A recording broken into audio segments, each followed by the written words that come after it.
and we'll make sure that it has been. I've certainly seen a copy of it. Sure. I've got a feeling like it was circulated. I'm sorry to sound vague, but I believe I've seen a copy of it. And then section 9 in the document, which was the details and clarification of the ownership of the adjoining land. Land ownership. I don't remember that. That was to do with the. It's I think the last paragraph of section 9. Actually, we missed the dots, wasn't it?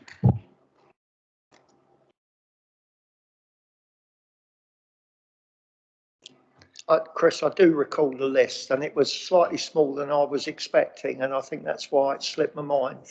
But yeah, but if there's an issue on this, are you happy for us to move that to the next meeting?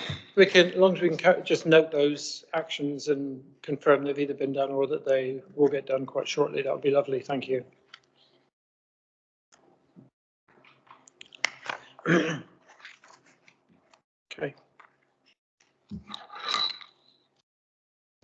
We've just looked at that. We're not sure the minute necessarily reflected what we were talking about, but that's our error if it has in terms of approving the minute. So we'll look into that, Councillor Jarman, just to check what that actually was.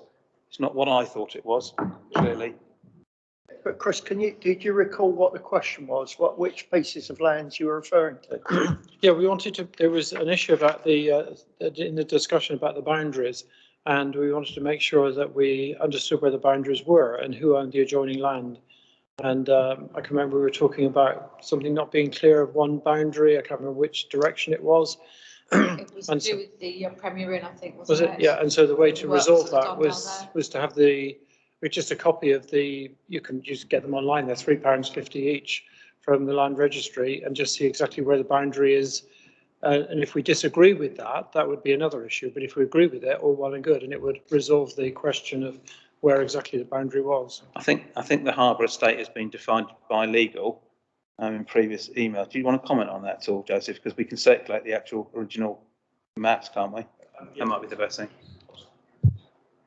I'm sure our legal department could go onto the land registry site very quickly and just go print.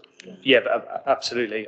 There are limits with how close that will be to the exact boundary, because sometimes we're undefined at the land registry unless there's been a full survey, but we can certainly get what we can. The problem is often about the fact that some are historic, and if the property wasn't registered after 1992, it doesn't come up on the digital mapping, but I would hope that most of these would be up to date. So yeah, we'll leave that with you, I think. Yes, please. Thank you. Sure. Thank you, Chair. Just going through my emails, the Harbour asset registers were circulated to all members of the committee on the 1st of July. Thank you. So, thank you, Sean. I did remember. I remember remarking that it was a little smaller than I was sort of expecting a bag of nuts and hundreds and hundreds of items, and it was quite small. But you're right. I remember receiving it. Thanks, Sean. Are you okay, Chris, if we'll defer that to the next meeting in terms of getting that information, unless you want to circulate it in between times? Thanks. Yeah, thanks. Sorry, move on, Marie. Any public questions? Thank goodness for that. Item 4 is our finance report. Do you want Alex, please? Okay, I think what you've got in front of you in your papers, and this is a standard item for this committee. So we only really report on exception items and obviously talk through any questions that you might have. But you've got the accounts as created by our finance colleagues as at the end of August this year for Newport Harbour and for Ventnor Harbour. As I say, I'll point out a number of things, and then if anybody wants to ask any of us any questions on the budget, you're more than welcome to do. The first one I think we're looking at is Newport Harbour, and you'll see from that in the last column, you've got the forecasted under and overspend as estimated for this year, and the current forecasts show that for expenditure we will be £11,000 adrift, and for income £2,000. And then it gives the net figure at the bottom showing an £8,000 problem. That's obviously only a forecast at the end of the year. It's only a very small amount of money. I think the areas that are probably worth drawing to your attention is the current overspend or forecasted overspend on employees. That has been in there for a number of years as a result of a sickness and the retirement of the previous harbour master, but is now being rectified through a reorganisation of the staffing structure. So I would hope that we see some better figures by the end of the year. Jonathan's undertaking that work presently. Mainly not. Yeah. I think the other thing that's worth drawing to attention, you'll see on the income a little bit further down, we are still suffering obviously from COVID in terms of the birthing fees, the forecasted position on birthing fees, and also for the folly is not particularly attractive. However, that is recovering slowly as we move into more normal times. But fortunately, we've done very well on our leases and licenses in the work that Sean's been doing on trying to make sure that they are more commercially suitable leases. And I'd like to think that having got through the Newport Harbour revision order, that area will continue to grow. So it's a relatively healthy position, that budget, I think, considering the year that we've had. I'm not too concerned. So do you want to deal with questions on Newport Harbour first before we move on to Ventnor? Because Ventnor is a much simpler budget. Yeah, Chris. I'd left my light on actually, so it's good. Yeah, just two questions if I can. One is on the variance on the employees, which you mentioned just now. The year to date is quite a modest figure, and the figure showing for the rest of the financial year is quite a high figure. That's presumably what you're talking about. Is it the recruitment of a standing harbour master?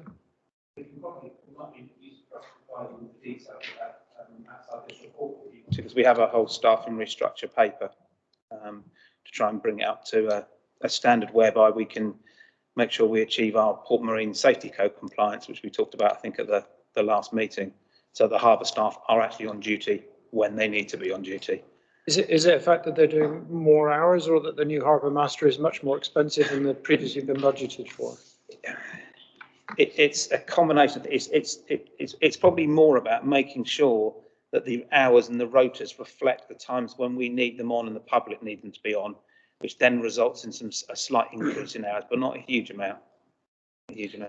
And then secondly, if I could, just on the income level, you talked about a turnaround coming in, which would be excellent, but the forecast again is still on the paperwork. Perhaps that doesn't reflect the upturn in business more recently, does it? Well, possibly, because we are getting to the end of the sort of year, if you like, but then we'll start to pick up things early part of next year.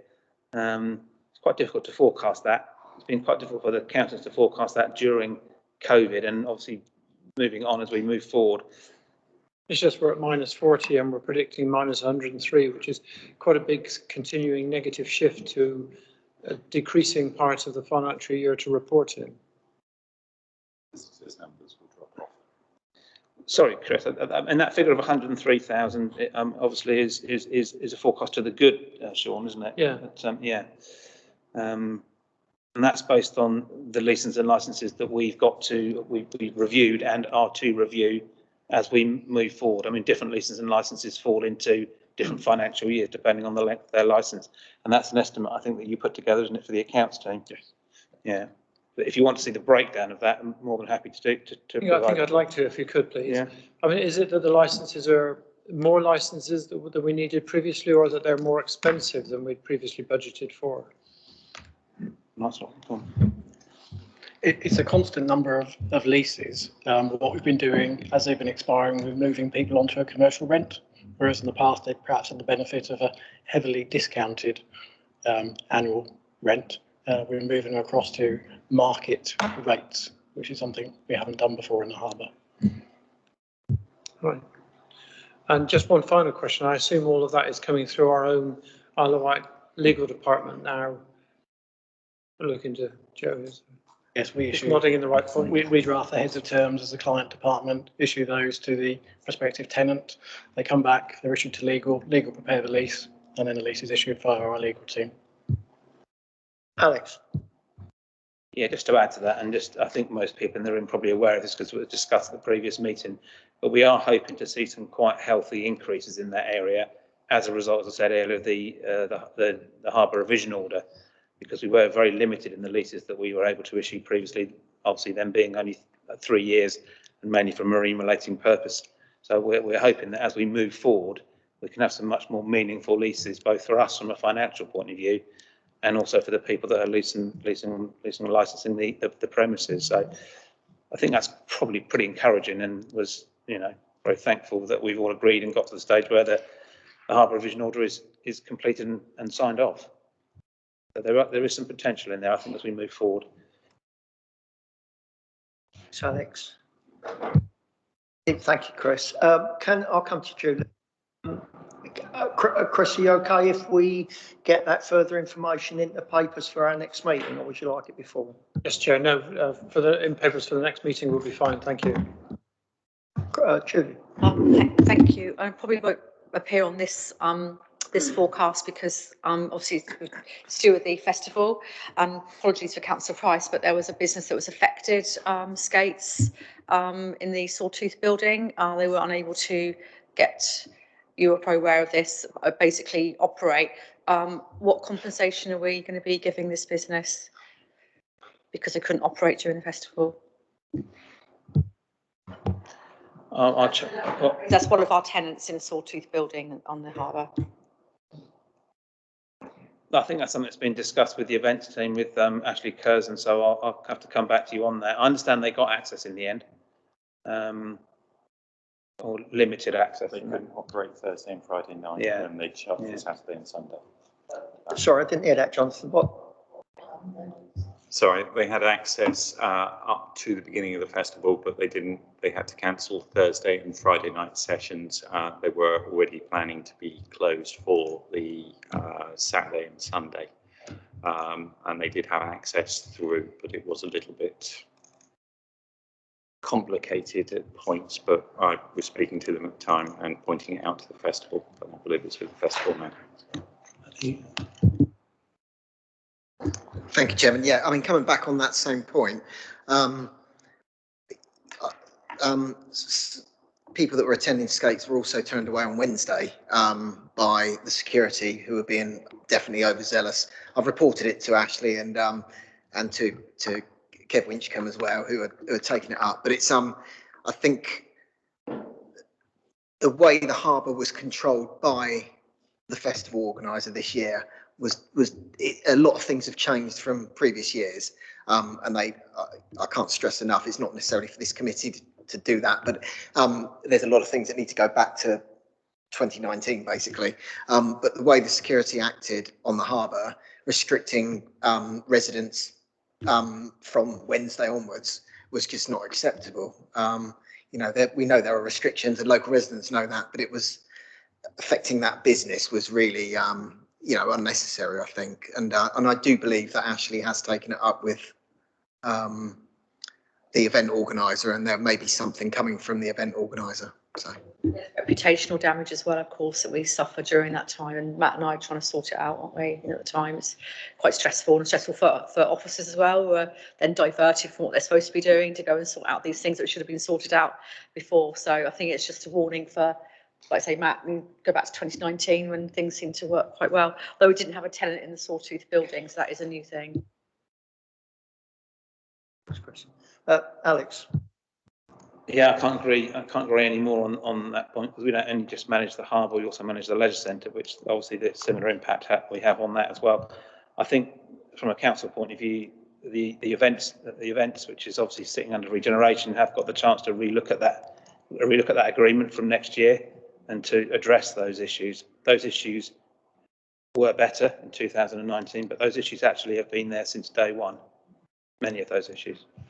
I think, if I may, Chair, so in light of the fact that we've got the harbour master plan, and we will be obviously investing in that in the years to come, hopefully, if we're looking for another new agreement with the festival, then we need to be future-proofing that, don't we, from day one? So just we need to be very mindful, and I think it's almost been helpful. In a way, they're not helpful to us, Skates, and in the short term, but just how are our businesses going to operate down there, and if they can't operate, what compensation they're going to be given. I think it's a good point, Julie and Matt, and I think we should note that, Alex, and as part of our minutes specifically, and do our best to it. It's multi approach with the events team, but this committee is sending a message about it, and we need to do what we can through our events team to ensure that people are not displaced unnecessarily at a time when we know it's awkward there. Thank you. No further questions? For 5.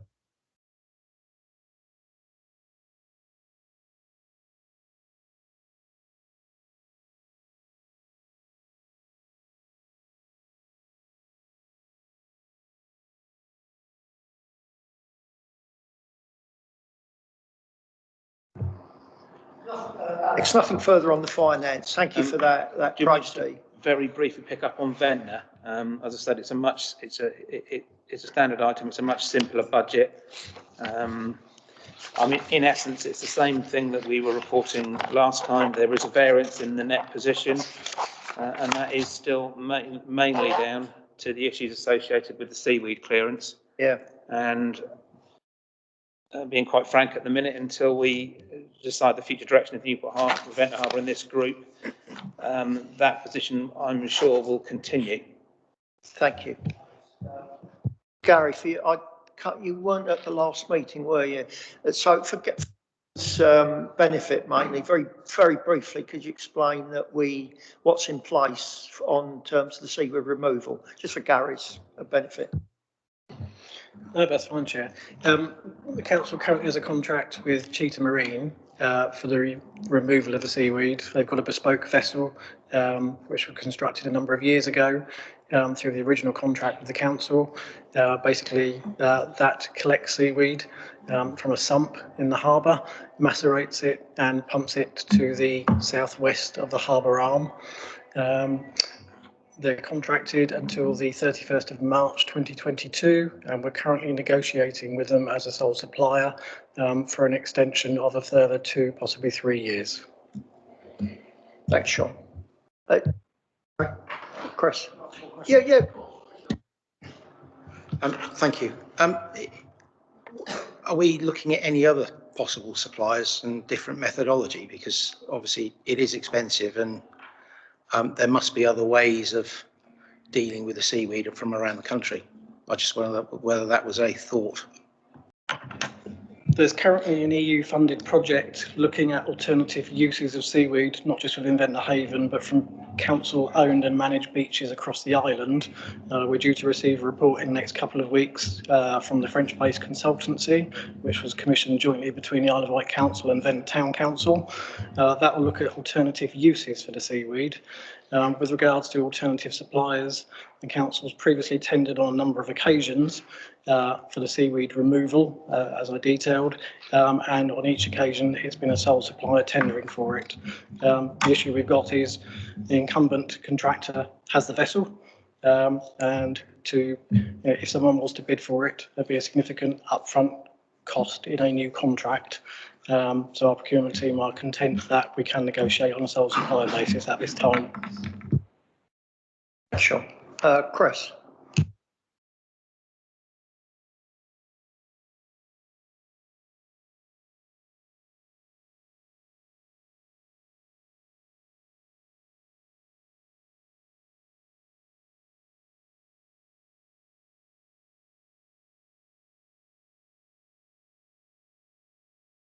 Or something similar to that. Thank you, Vanessa. Coming forwards, hopefully, which will run through each of those options and show us the viability of them. Absolutely. We're just waiting for the report to come back from, let's say, the French-based consultants who are employed jointly between ourselves and Ventnor Town Council. And once we get that, we can obviously share it with the committee. Thank you. Questions? Just one on the capital spend for the improvements to the harbour. We were discussing it elsewhere. Is that project completed, coming to completion? Where are we on that? There were 2 projects at Newport Harbour. There was a capital dredging programme that was completed in the end of July this year, and we're currently approximately 2/3 of the way through the contract to repair and refurbish the walls at the southern end of the harbour. That's due for completion now on the 15th of November. Slightly longer than the anticipated programme, but the tides haven't been very favourable to us. And in certain locations, the extent of work required was greater than envisaged from the original survey. But it is progressing well, and I'll give an update on the completed works to a December committee. Thank you, Sean. Thank you, Chair. Anticipating your glaze there. So we've had a session earlier today, which is looking at line items on the budget for the remainder of this year and for planning for next year. And I wonder if I could ask you to just check that the finance people have the current forecast.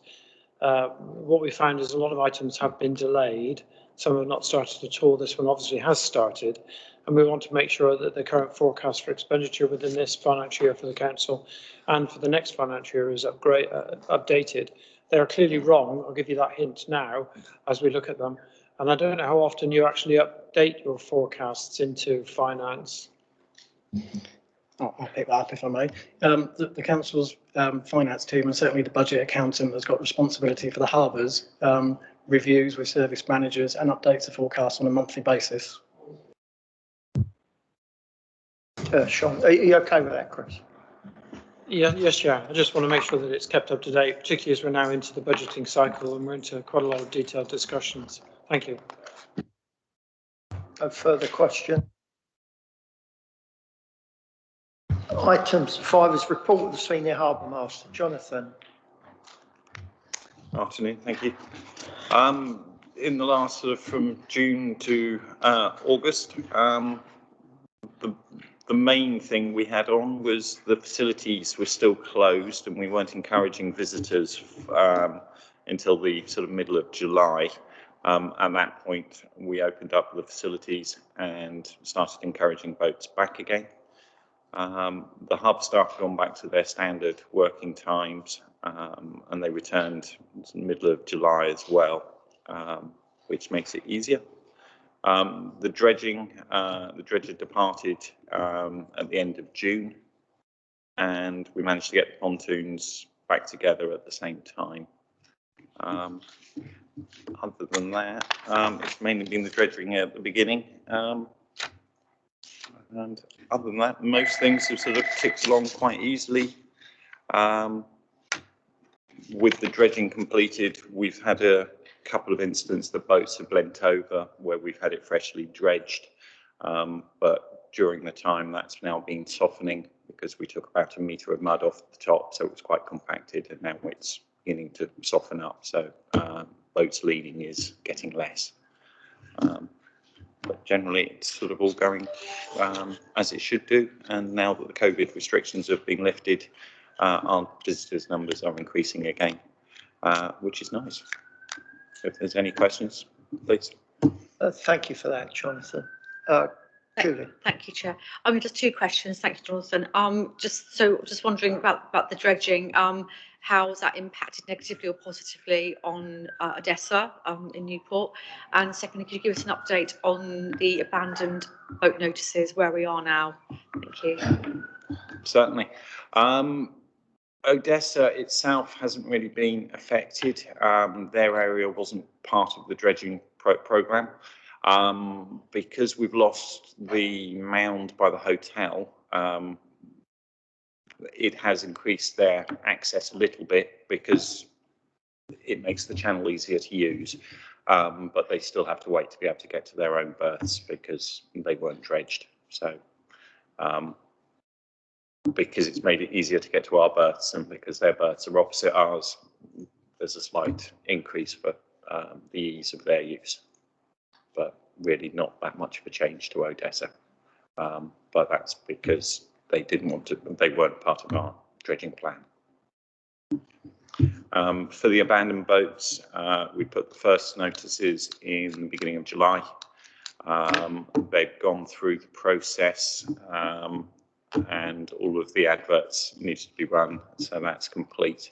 So we've cleared some from white gates and moved them to the folly, but we haven't started the process of selling them yet. So that will be started hopefully shortly. I've just been running around a little bit, so it's one of those processes that I need to be in one location for. You've done it in you've done it in sorry, Whitegates and Rye, but the Newport ones you haven't done At the moment, there is, I think, 20 boats, 5 at Ryde, 4 at Whitegates, 6, I think, at the Folly, and 2 boats ashore at Newport. So all of them have been done. They've all had notices put on them, but we haven't started the process to get rid of them yet. I presume that's going to have a positive impact on our revenue, isn't it? Once we get those berths freed up, so it's quite an important job, isn't it? So thank you for that. Yeah. Thanks, Julie. Matt. Thank you, Chairman. 2 things. I must say that, I mean, thinking back to when I was first elected just over 8 years ago, there were abandoned boats everywhere, weren't there? And one in particular that's gone, and which created a daily visit to me at my workplace, has thankfully gone away. So I commend everyone for their hard work to make sure that that's gone and completely dealt with. I think someone else is still stuck with it, unfortunately, but that's not our problem now. But secondly, you remember some time ago, we from Newport and Carisbrooke Community Council, we came and saw you about the toilets, the Harbour toilets, these are, and we agreed that we would pay for some minor refurbishment to get them back in use for events, not to be open permanently, but for events. I think we're sort of stuck a little bit, Julie, aren't we? Basically, we've approved for the money to be spent. We've given the go ahead, and it's going to be fully paid for and funded by the community council.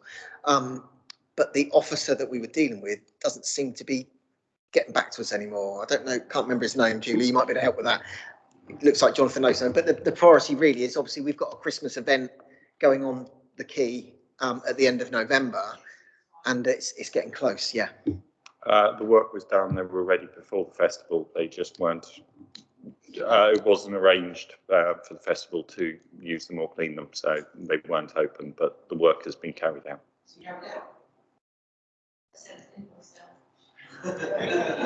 Sorry, it was organised by property, but we let them in the building. So, yes, they did it before the festival started. So they're all done. Are there any other events that are likely to happen down on the harbour between now and our Christmas event? I believe a lot of them were cancelled quite early on in the year because of people being unsure. Yeah. I believe there is day of Christmas in November sometime that's arranged, and I believe that they were looking into opening them, but I don't know how, but they were arranged through the town council, I believe. Yeah, I think I'm sure I'll be told. Okay. I mean, obviously, if it's something that we're involved in, we will ask for them to be open. But if there's an event being held down there that maybe is being arranged by, for instance, the classic car event or the armed forces event, something like that. Yeah, I know. But if something like that was being held and we're not involved, is it something you can just keep an eye on and make sure that they're open and available for that kind of event? Because that's obviously why we've funded them. So. If I'm instructed that they're going to be open, then I can help. But the cleaning is meant to be carried out either by the event organisers themselves or by contractors that they've arranged. So once I'm informed, I can always make sure that the padlocks are open. If there's an issue with cleaning, we can always step in and help with that. Okay. Yeah. I think it's just those lines of communication need to be open. If an event organiser wants to do something on the harbour, you can then say, we do have this facility provided by the community council, rather than getting portaloos in an extra expense. I think that's what we want to do, make sure the harbour could be used for community events. Yeah, if the town council could supply me with contacts for the officer, that would be the appropriate one. You met Vicky, didn't you, last week? Yeah. So I met her. She was waiting for you down on the harbour. So you're due to meet her. So yeah, that's our main contact. I'm meeting her on Friday. Got a meeting on Friday. Oh, okay. So I thought it was last Friday. Okay, thank you. So I'll ask her just once people approach to rent it, then we can make sure that we can pass on the information. Thank you, Johnson. You're happy with that, Matt? Julie? Chris? Yes, well, just to point out how nice it is to have a part of the operations which is back to all staff being at their desk effective or virtual desk in this effect and working their normal hours. It's nice to see one part of the operation is back into full gear and then that way. The second thing, which I think applies to both councils, is at a recent meeting, the council approved some changes to the carbon neutrality dates, which were targeting for. We've brought those forwards as a council, so obligation on the council and its operations.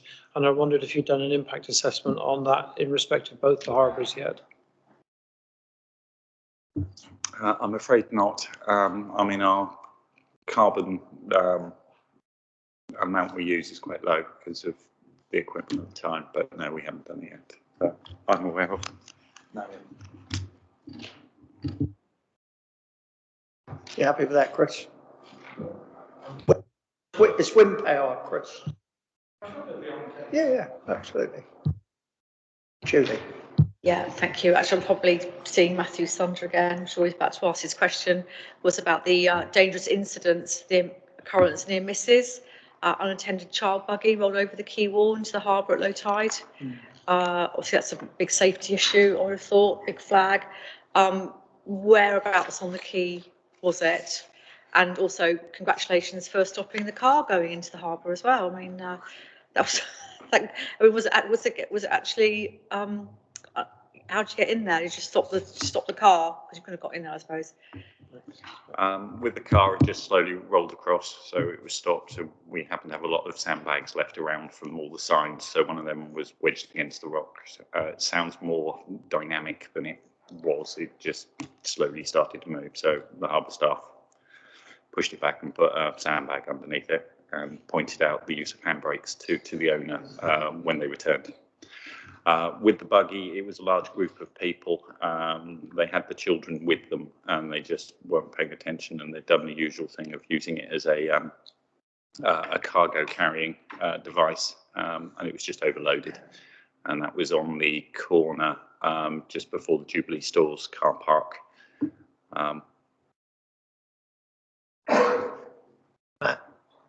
Yeah, thank you. I mean, coming back on that, you know, obviously it is a harbour and there are going to be walls that are dangerous. The end where the harbour wall refurbishment's been carried out, which is the most sort of historic bit of the harbour, really, where there's the nice brickwork and stuff. It looks lovely. The drop almost seems more sheer now at the end of the brickwork. And that is where we had an elderly lady fall in during COVID, going to the vaccination centre and had to be rescued by a local resident because she couldn't get back out. And I think that's an additional incident to the one you already knew about. I just wonder, it seems a shame because obviously it looks lovely now, but I do think that is something that element of the harbour is not going to be used for mooring. It's not going to be used for accessing boats, I wouldn't imagine. I think now is probably the time for us to seriously think about what we could do to make it safe to pedestrians and users of the harbour. It's just one of those little areas where people sit, people feed ducks, people stood there, and I think it actually looks more dangerous now than it did before. It's not, it just looks nicer. But there's no fence, there's no real decent warning there. And I think it's something we need to look at. I don't know what the solution is. I'd hate to see some horrible scaffolding looking railings around it. But ultimately, we may have to look at some kind of railing. If we do, it may be worth us looking at whether it can be something nice and traditional looking that we can obtain funding through another route for. But it does need to be something that's looked at in the near future, I think, Jonathan. Yeah. Thanks, Matt. That's something we may want to address at some point and look at. Yeah, I mean, at present, we've got the walkways that do have the railings to stop them from playing with the road, and they're encouraged to be away from the quay edge. But with all railings,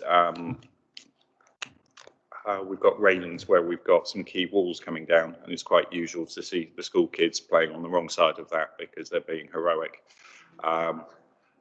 If you give them railings, they kind of double as climbing frames as well. So there is that that idea to think about as well. Is If I could just say, I think I saw on the minutes that I think it was Julie had asked if maybe we could have a tour of the Harbour estate. I think it would be.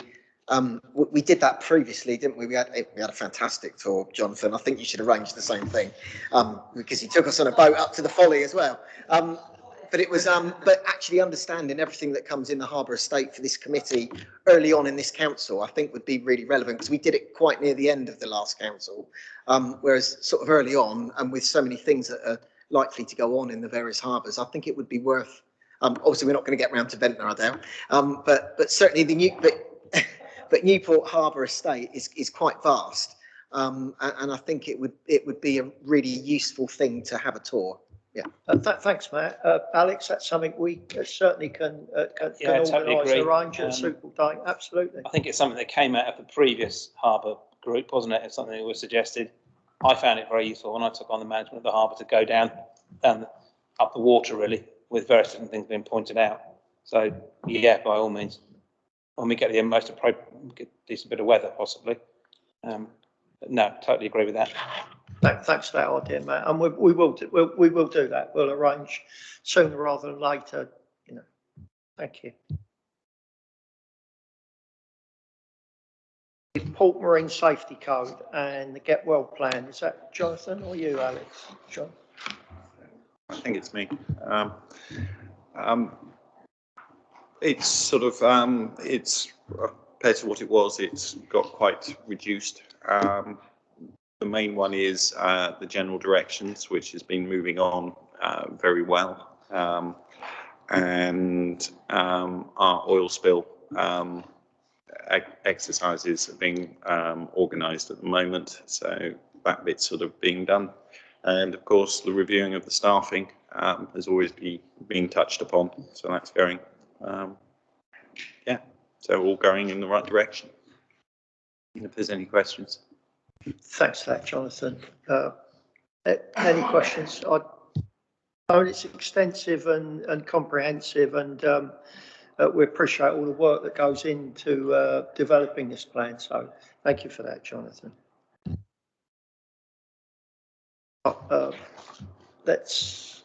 No further questions. Let's move on. Combined storm overflows. Receive a verbal update. Thank you, Chair. Yeah, this was one of the items carried forward from the last committee meeting. Since the last committee meeting, I've been in contact with Southern Water and the Environment Agency, and they've now supplied me with a plan showing the number of outfalls and overflows which discharge into the River Medina within the Newport Harbour jurisdiction. There are 5 outfalls located within our jurisdiction which discharge directly into the river, and there's a further 3 outfalls which discharge indirectly into the river, so they discharge into a main outfall. So we have 8 in total. Southern Water have confirmed they're all monitored in real time and they are aware of when those outfalls discharge. All outfall sites are monitored and notifications go directly to the Council's Environmental Health section, and that comes from Southern Water's Aspire spill detection system. I've also requested that notifications are sent at the same time to a generic Newport Harbour email account, which is monitored by Jonathan and the Harbour staff, and a couple of us also have access to that. The one thing I would say is that doesn't monitor water quality. That monitors when those outfalls are actually active and discharging into the river. Southern Water don't currently have any plans to monitor water quality, or indeed the Environment Agency, within either Newport or Cowes Harbour's jurisdiction. They have said that is something they can look at incorporating into the Beach Buoy system, which is what is used for monitoring bathing water quality around the island. And they've put it on their forward plan to develop an upgrade to the system and provide us with costs, so that if it's something the council would like to pursue, they will advise us of the costs in due course and when that upgrade could come online. But as it stands, 8 outfalls which discharge into the harbour. They are all monitored and notifications of their usage is received by Environmental Health and now ourselves. Thank you. So, Yeah, if I can just add, we are in discussion with them to get access to their real-time full telemetry site at the moment as the Isle of Wight Council, and we're hoping to have that as soon as possible. There isn't any particular discussion about who would have access to the full Southern Water EA telemetry site, but it would seem very reasonable that those that were monitoring the harbour environments, not just Newport, but the others as well, should have access to it. We're also in discussion with them, which was an offer made to us by their Chief Executive Officer, to be a potential trial site for their satellite monitoring system, which does monitor water quality, in particular nitrates and phosphates, and they're able now to detect those from satellite within all water courses which are visible from above, including feeder streams, farm runoffs, etc. So clearly that information will be quite valuable to us. We are actually part of the Beach Boys scheme as an Isle of Wight Council. We are signed up with it to receive the data. But as you're probably aware, it's very limited to those areas which are designated as bathing beaches, which is a very bizarre combination because most of the bathing beaches in the West Wight aren't included. I don't quite know why, I've never have. And lots of other areas that I'm sure residents would term a bathing beach are not included either. But it's an old designation. I think having the full telemetry will probably obviate the need for some of that level of detail. And if we are part of the trial for the managing of the real-time quality, of course, that wouldn't only be for the water courses, but would be, we would imagine, for the proximity all around the island. So I think we'll keep you abreast of that as those go on. We would need, I think, probably to add a little bit more, if you can seek it from Southern Water, having the number of outfalls into the river. I wonder whether you could share that mapping of the data with the committee. Maybe we can attach it to the minutes. But also if you could ask them to provide it not only for the areas which are under your designation, but for the whole of the river itself.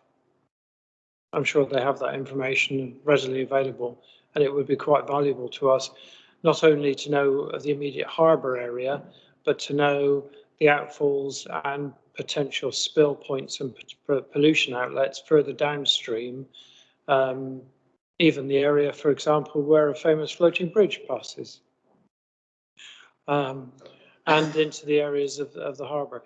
There are, of course, existing constraints on discharges which lead into the Solent, particularly for nitrates, aren't there?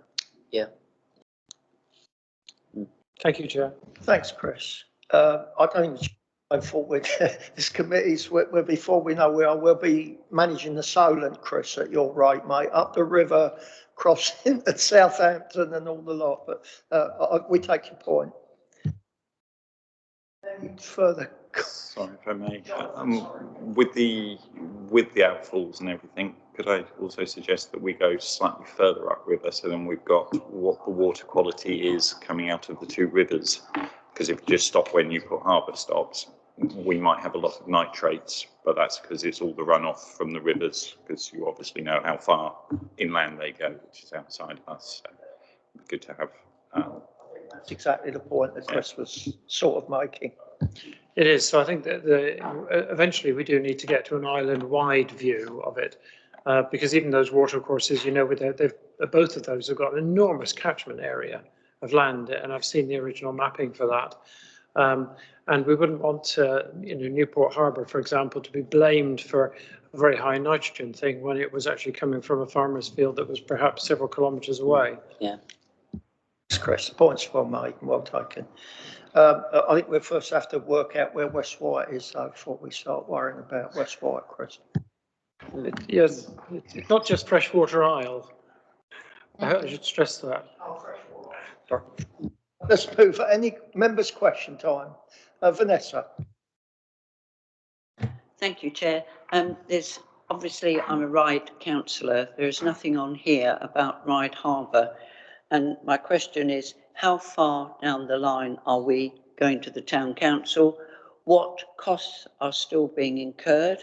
Because I presume the council is still responsible for it. I understand there's a small amount of dredging going on at the moment in the harbour. But as I said, there's nothing in the harbour report at all about Ryde and especially costs. Thank you, Chair. Alex. Yeah, I think we've discussed this in the past. I mean, this original group was set up to look at our statutory harbour provision, which was Newport in the first instance, and then we've added Ryde in as a statutory harbour. Sorry, Ventnor as a statutory harbour. Ryde isn't a statutory harbour. We did talk, I think, at one stage about including that prior to the discussion around whether we were going to outsource it or not. But we thought we'd conclude the outsourcing exercise before we brought that back to this committee. That, as Councillor Churchman talks about, that work with Ryde Town Council, we have a bi-weekly meeting, is going very well. And obviously A planned transfer date next March. Yeah. We're hoping that Ryde Town Council will be in a position to take on that harbour from the 1st of April next year. Thanks, Alex. I think one thing to say, Vanessa, is it's probably the dual would be the wrong word, but it wipes its face in terms of operationally and produces a small profit. And of the three harbours, is probably the most attractive, which is why Ryde Town Council decided to try and acquire it.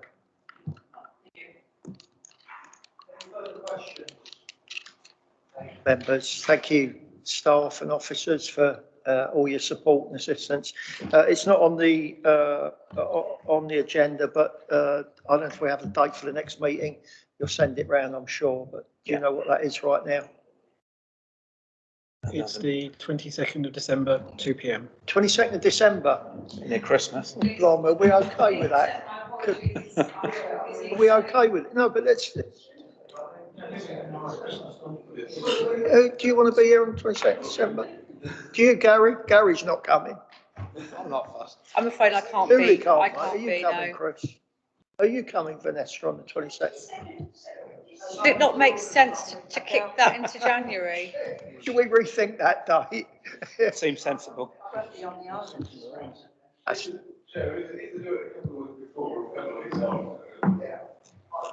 Sensibly. Should we just slip it to or move it to? I think we're asking Marie to see if we can look.